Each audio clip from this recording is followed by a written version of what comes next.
The wheelchair's metal frame scraped against the concrete as 78-year-old Samuel Washington collapsed forward, his weathered hands clutching his chest. The saxophone melody from his portable speaker cut off abruptly, replaced by the wailing sirens that had been growing louder for the past 3 minutes. Around him, police officers shouted commands while elderly residents of Sunrise Manor nursing home stood in the parking lot, some still in their bathrobes, rain soaking through their thin clothing as they watched in stunned silence. "Get back! Get back!" Officer Martinez yelled, his weapon drawn despite the obvious frailty of the man now gasping for air on the wet asphalt. "We need paramedics over here." 20 minutes earlier, Samuel had been in his favorite spot by the east window of the common room, letting Duke Ellington's Take 5 fill the afternoon air while he sorted through old photographs from his tours in Vietnam. The autumn sun streamed through the glass, casting golden shadows across his weathered face, highlighting the deep lines carved by decades of both joy and sorrow. His fingers moved with practiced precision as he arranged pictures of fellow soldiers, most of whom had passed on years ago, their young faces frozen in time. "Sounds like heaven," whispered Mrs. Chen from her nearby recliner, her eyes closed as she listened to the smooth trumpet notes flowing from Samuel's speaker. At 82, she had developed a deep appreciation for American jazz, something that had surprised her children but delighted Samuel, who had found in her an eager student of musical history. "Duke Ellington recorded this in 1959, Samuel said, his voice carrying the rich baritone that had once commanded respect in military briefings. "Same year I enlisted. Funny how music can mark the chapters of your life." The common room at Sunrise Manor had become Samuel's unofficial jazz classroom over the past 2 years since his arrival. Residents would gather around his chair during afternoon music sessions, some tapping their feet to rhythms they remembered from their youth, others discovering the genre for the first time. The staff had initially worried about noise complaints, but the opposite occurred. The music seemed to breathe life into the facility, reducing incidents of depression and creating a sense of community that had been missing. Karen Mullins had been watching from the hallway, her jaw clenched with the familiar rage that had been building for weeks. At 53, she possessed the kind of sharp-featured intensity that made people instinctively step aside when she approached, as the self-appointed guardian of what she considered proper nursing home decorum. She had made it her mission to document every perceived infraction of rules that existed primarily in her imagination. "This is ridiculous," she muttered to her daughter Jessica, who was visiting their grandmother in room 214. "That music is completely inappropriate for a care facility. These people need peace and quiet, not this jungle music disrupting everyone." Jessica shifted uncomfortably, glancing toward the common room where several residents were actually smiling for the first time in months. "Mom, Grandma Rose actually mentioned how much she enjoys the afternoon concerts. She said it reminds her of when Grandpa would take her dancing." "Your grandmother is confused," Karen snapped, her voice sharp enough to make passing nurses glance in their direction. "That man is clearly agitating the other residents with his noise. Someone needs to put a stop to this before it gets out of hand." The truth was more complex and more shameful than Karen would ever admit. Samuel Washington's presence at Sunrise Manor had disrupted her carefully constructed social hierarchy. For months, she had been the unofficial spokesperson for the families, the one administrators called when issues needed addressing, the woman whose opinions carried weight in care plan meetings. Samuel's natural charisma and the genuine affection he inspired in both residents and staff had begun to shift the social dynamics in ways that made Karen feel invisible. But it was more than wounded pride driving her animosity.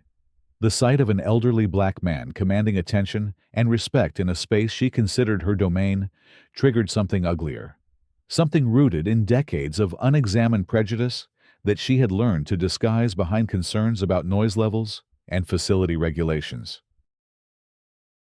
That Tuesday afternoon, as summertime drifted through the common room and residents hummed along, Karen made her decision. She walked briskly to the front desk, her heels clicking against the polished floor with military precision. The duty nurse, Maria Santos, looked up with the practiced patience of someone accustomed to Karen's complaints. "Mrs. Mullins, how can I help you today?" "I need to speak with the administrator immediately," Karen demanded, her voice carrying the authority of someone unaccustomed to being questioned. "This music situation has gotten completely out of control. It's disturbing other residents and creating an unsafe environment." Maria glanced toward the common room, where she could see Mrs. Peterson clapping softly to the rhythm, while Mr. Kowalski tapped his cane against his wheelchair. "I'm not seeing any disturbance, Mrs. Mullins. In fact, our activity director has noted improved engagement during music time." "That's exactly the problem." Karen's voice rose, causing several visitors to turn in her direction. "These people should be resting, not being overstimulated by inappropriate music. And frankly, I'm concerned about that man's behavior. He's been acting suspicious, carrying that bag everywhere, playing loud music to cover up whatever he's planning." The accusation hung in the air like smoke, poisonous and spreading. Maria's expression shifted from polite attention to genuine concern.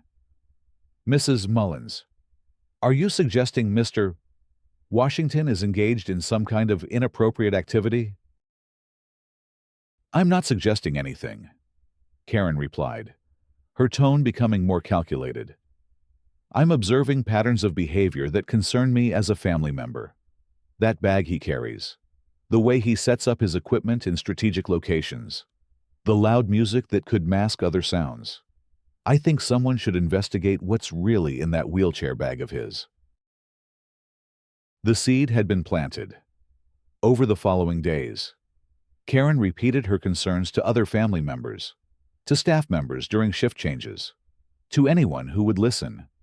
She spoke of unusual electrical devices, of secretive behavior, of the way Samuel's military background might have given him access to dangerous knowledge.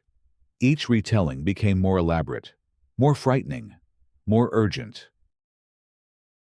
By Friday afternoon, when Samuel settled into his usual spot with his collection of jazz albums and his modest portable speaker, Karen had convinced herself that action was necessary.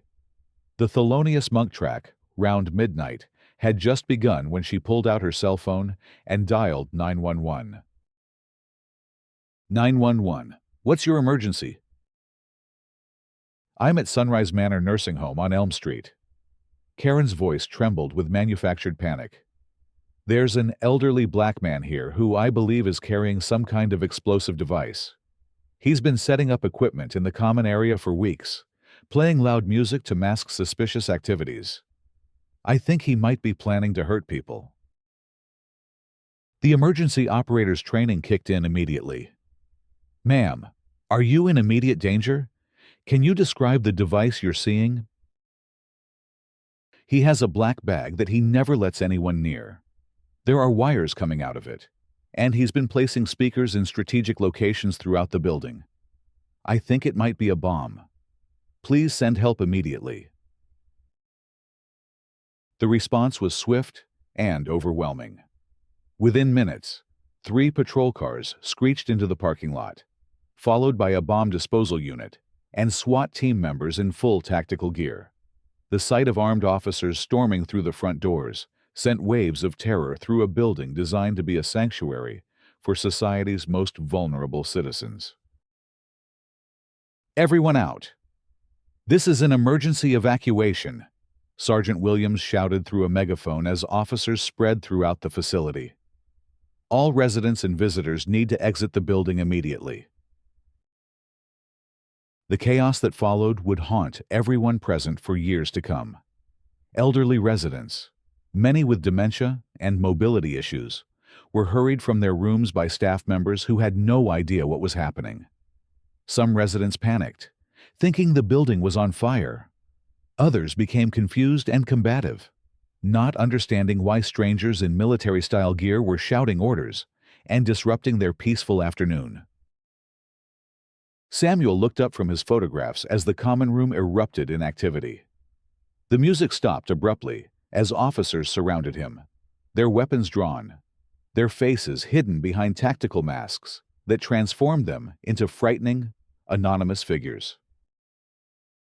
"Step away from the device," Officer Johnson commanded, pointing his weapon at Samuel's wheelchair bag, which contained nothing more dangerous than old photo albums, his blood pressure medication, and a small transistor radio he had carried since Vietnam. "Gentlemen, I think there's been some mistake," Samuel said, his military training keeping his voice steady despite the terror coursing through his veins. "I'm just listening to music with my friends here. That bag contains my personal belongings. Keep your hands visible. Do not reach for anything." The commands came from multiple officers simultaneously, creating a cacophony of authoritative voices that made compliance nearly impossible. Mrs. Chen had been wheeled outside along with the other residents, but she managed to position herself where she could see through the common room windows.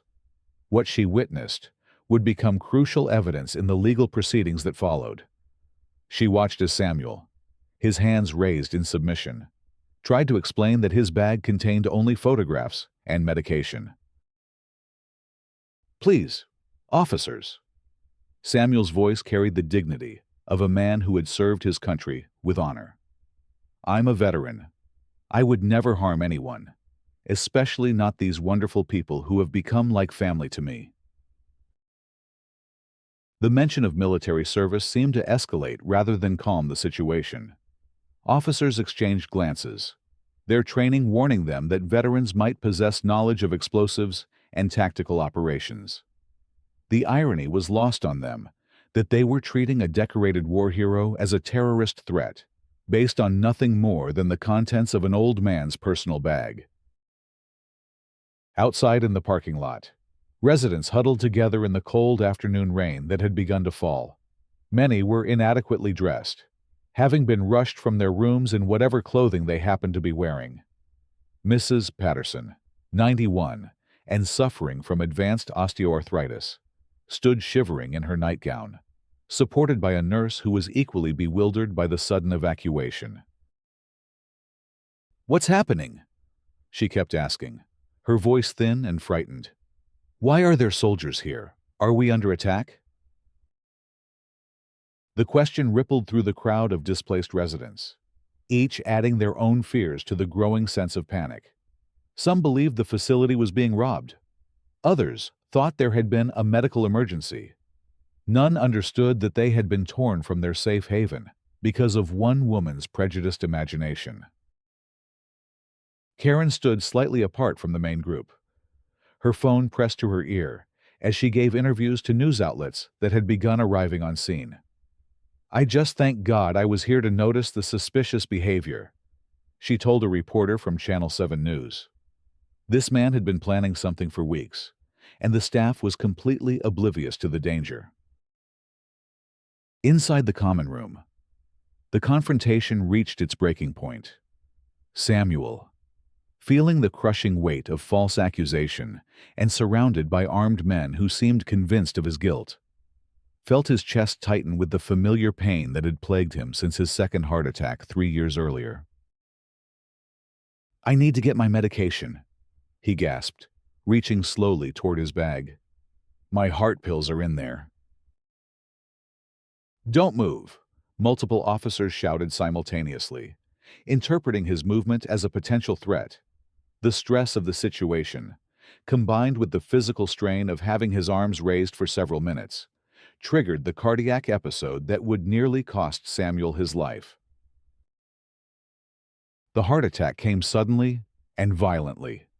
Samuel's face contorted in pain as he clutched his chest, his body falling forward in the wheelchair as his cardiovascular system struggled with the overwhelming stress of being treated like a dangerous criminal. The sight of the elderly man collapsing seemed to snap the officers back to reality. But precious minutes had already been lost to fear and misunderstanding. "We need paramedics in here now," Sergeant Williams shouted into his radio, finally holstering his weapon, as the absurdity of the situation became undeniable. "Elderly male, cardiac distress, need immediate medical attention." The paramedics who had been standing by outside rushed in with their equipment, pushing past tactical officers to reach Samuel.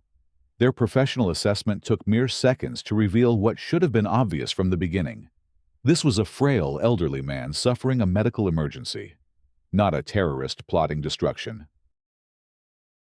"Sir, can you hear me?" Paramedic Lisa Rodriguez knelt beside Samuel's wheelchair, her voice gentle and professional as she began attaching monitoring equipment. "We're going to take care of you. Try to stay calm." As the medical team worked to stabilize Samuel, other officers began examining the contents of his wheelchair bag. The explosive device that had prompted this massive emergency response turned out to be exactly what Samuel had claimed: a collection of family photographs, prescription medications in clearly labeled bottles, a small transistor radio, and a dog-eared paperback novel. Officer Martinez held up the transistor radio, its simple construction and vintage design making clear that it posed no threat to anyone. "Sarge, this is just an old radio. There's nothing here but personal belongings."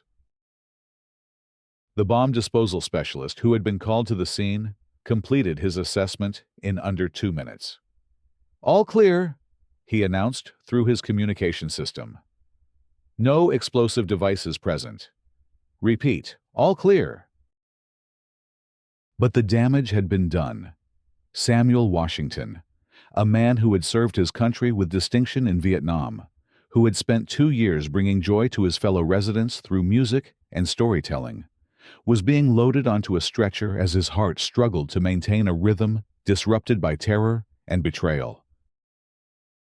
As the ambulance pulled away with its sirens wailing, the residents of Sunrise Manor were finally allowed to return to their building. The common room that had been Samuel's haven now felt violated and cold. The scattered photographs and overturned furniture bearing witness to the violence that had erupted in their peaceful sanctuary. Mrs. Chen was among the first to speak. Despite her limited English, her voice carried clearly across the hushed common room. "This wrong. Samuel good man. Music make us happy. Why police hurt good man?" Her questions hung in the air unanswered as staff members tried to restore order and calm the traumatized residents. But the normal routine of afternoon activities and dinner preparations felt hollow and meaningless in the wake of what they had witnessed. It was Maria Santos, the duty nurse, who first thought to check the security cameras. As the administrative staff dealt with angry family members and media inquiries, she quietly accessed the digital recording system that monitored the common areas of the facility. What she found would eventually expose the truth behind the day's tragic events. The footage showed Samuel's activities over the past several weeks in their proper context, far from the suspicious behavior Karen had described. The recordings revealed an elderly man sharing his passion for music with appreciative friends. The camera clearly showed him adjusting the volume when asked, helping other residents find comfortable seating, and patiently explaining the history behind various jazz compositions. More importantly, the cameras had captured Karen's own behavior. The footage showed her listening at doorways, taking notes on Samuel's activities, and having heated conversations with other family members about what she perceived as inappropriate conduct. The final piece of evidence was time-stamped audio from the nurse's station that had inadvertently recorded Karen's phone call to 911. Dr. Patricia Williams, the facility's administrator, arrived at the hospital just as Samuel was being moved from the emergency room to the cardiac care unit. The sight of the gentleman who had brought so much joy to their residence, lying unconscious with tubes and monitors attached to his body, filled her with a rage that threatened to consume her professional composure. "How is he?" she asked Dr. Jennifer Kim, the attending cardiologist who was overseeing Samuel's care. "He's stable for now," Dr. Kim replied, her expression grave. But this was a significant cardiac event. The stress and physical demands of the situation pushed his cardiovascular system beyond its limits. He's going to need extensive recovery time, assuming he pulls through the next few days. Dr. Williams felt the weight of responsibility settling on her shoulders.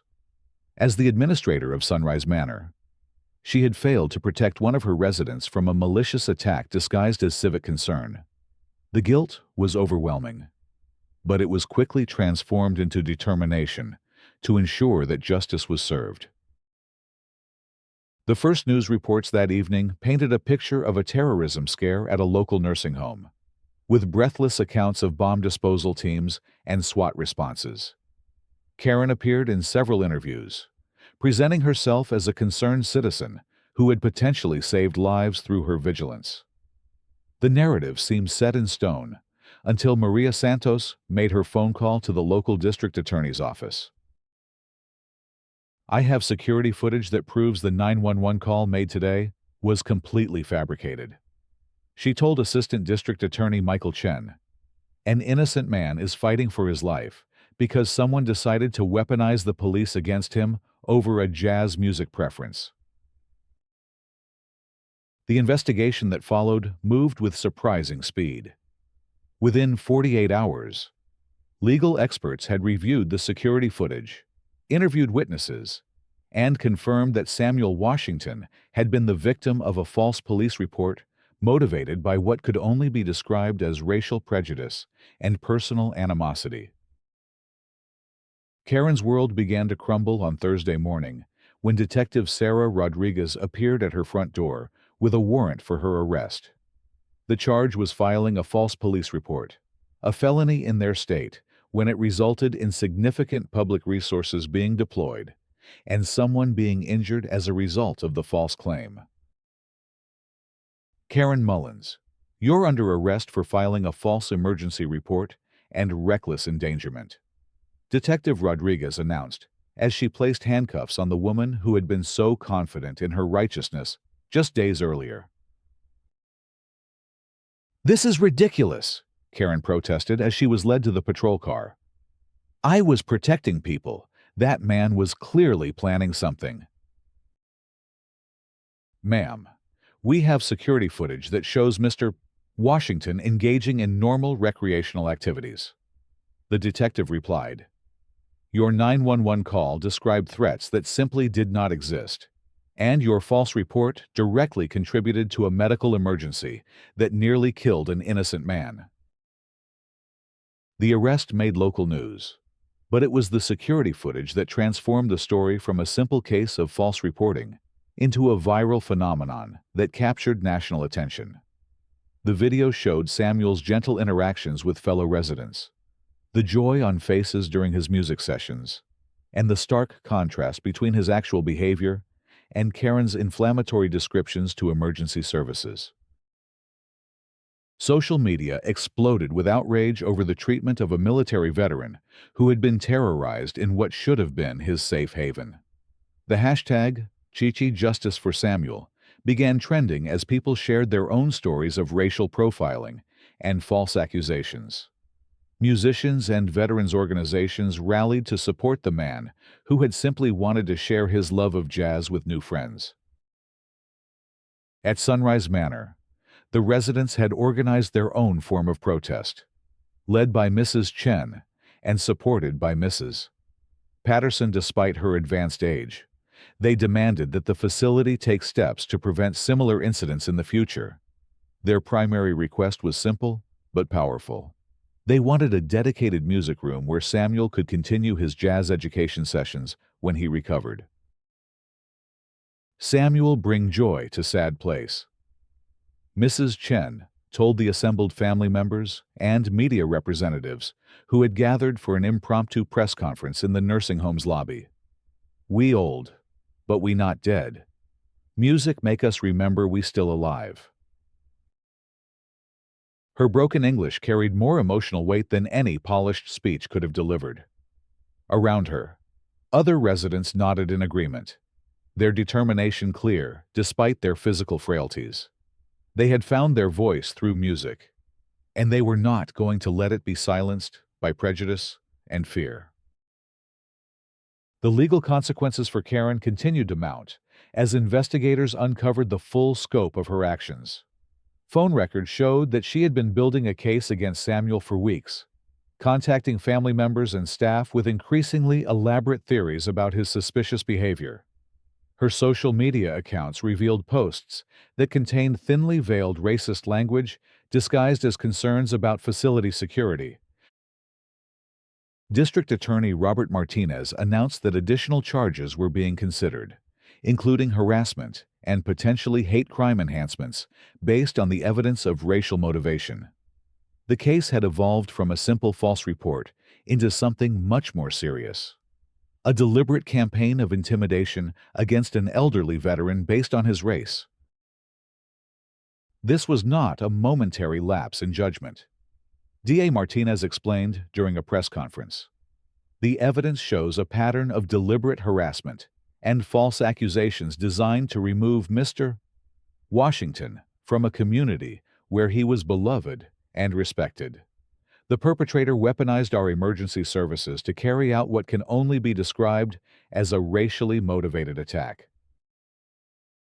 Samuel Washington regained consciousness on Saturday morning, 5 days after his heart attack. The first face he saw was that of Dr. Kim, who had been monitoring his progress around the clock since his admission to the cardiac care unit. "Welcome back, Mr. Washington," she said gently, adjusting his oxygen levels as he tried to focus on his surroundings. "You gave us quite a scare, but you're going to be fine."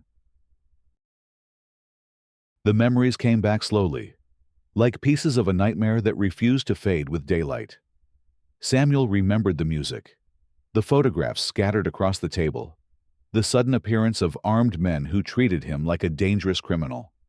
The emotional pain was worse than the physical discomfort of his recovery.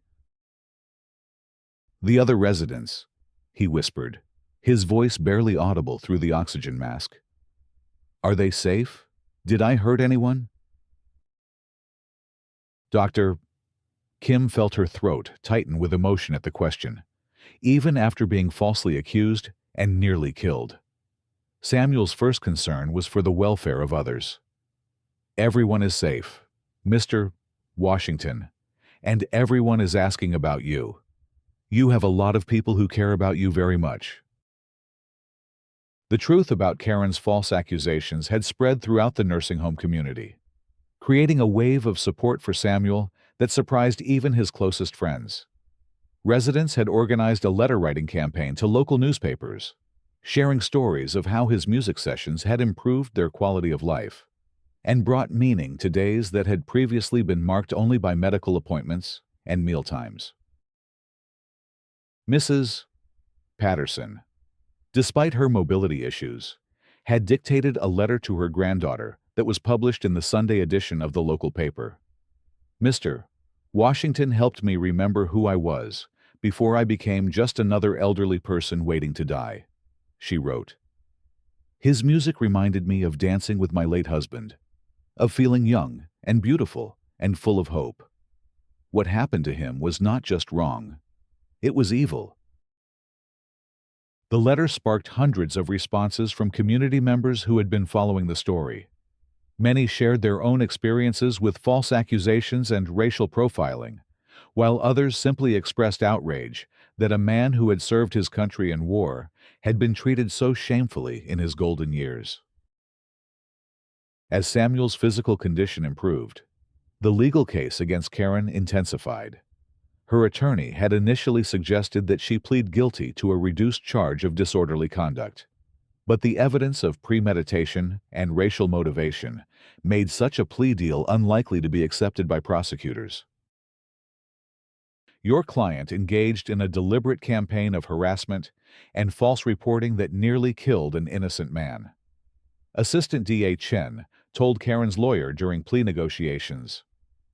The state is prepared to seek the maximum penalty allowed under law, including restitution for medical expenses and emotional trauma. The trial, when it finally took place 3 months later, lasted only 2 days. The evidence was overwhelming, and Karen's own recorded phone calls provided irrefutable proof of her guilt.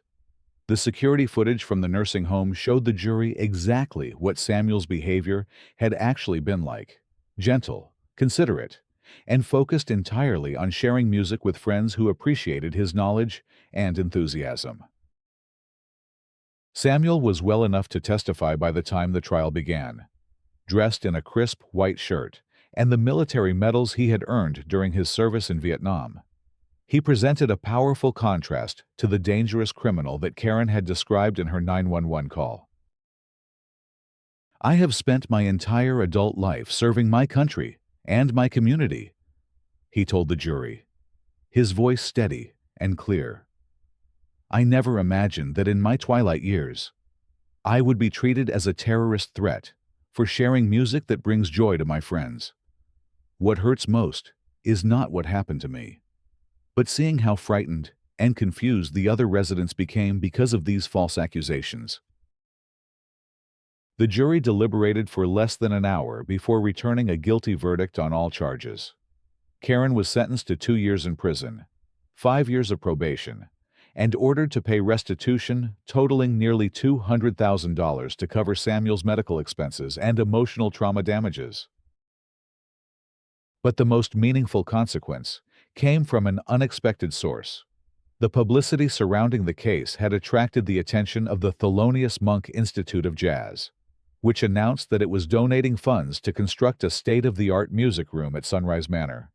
The Samuel Washington Jazz Education Center would be equipped with professional sound equipment, a library of recordings, and space for live performances by visiting musicians.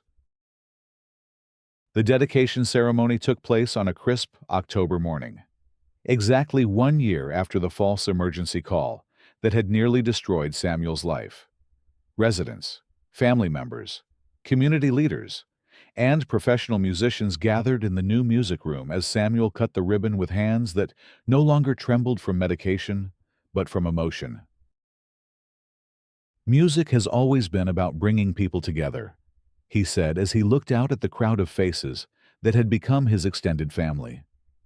"Even in our darkest moments, when hatred tries to divide us, music reminds us of our common humanity.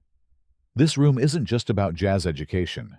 It's about creating understanding between people who might otherwise never have the chance to know each other." Mrs. Chen, now 83 and still Samuel's most enthusiastic student, was given the honor of selecting the first song to be played in the new center. She chose "What a Wonderful World" by Louis Armstrong, a selection that brought tears to many eyes as the familiar melody filled the space that had been created from tragedy and transformed into triumph. As the music played, Samuel looked around at the faces of his friends, some of whom had been traumatized by the events of that terrible afternoon, but had found the strength to support him through his recovery and the legal proceedings that followed. He thought about Karen, serving her sentence and facing the consequences of her choices, and found that he felt more sadness than anger about her fate. The music room had become exactly what Samuel had always hoped his informal sessions would be: a place where people could come together across racial, cultural, and generational lines to share in the universal language of jazz. Young nursing students came to learn about the therapeutic power of music from elderly residents who had lived through decades of American musical history. Local high school students visited to hear first-hand accounts of jazz legends from someone who had actually seen them perform. The healing process had not been quick or easy for anyone involved. Several residents had required counseling to overcome the trauma of seeing their friend treated like a dangerous criminal. The facility had implemented new policies to prevent similar incidents and had provided sensitivity training for staff and regular visitors. But it was the music that provided the most powerful healing.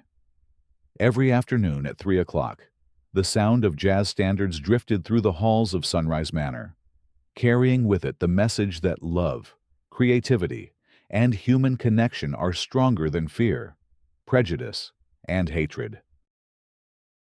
Samuel Washington lived for 3 more years after the dedication of the music center that bore his name. He spent those years doing exactly what he had always done, sharing his passion for music with anyone willing to listen, teaching lessons that went far beyond musical theory to encompass the deeper truths about courage, forgiveness, and the power of community to overcome even the darkest challenges. When he passed away peacefully in his sleep at age 81, the funeral service was held in the music room he had helped create. Hundreds of people attended, from nursing home residents to professional musicians who had been inspired by his story. The final song played was Take 5 by Dave Brubeck, the same piece that had been interrupted by sirens on that terrible afternoon when hatred had tried to silence the music forever. But as the last notes faded into silence, everyone present understood that Samuel's legacy would continue. The Samuel Washington Jazz Education Center remained a place where music brought healing. Understanding triumphed over prejudice, and the simple act of sharing something beautiful with others could transform lives in ways that no amount of fear or hatred could ever destroy. The music played on, carrying with it the eternal message that in the face of injustice, the most powerful response is not revenge, but the continued creation of beauty, community, and love.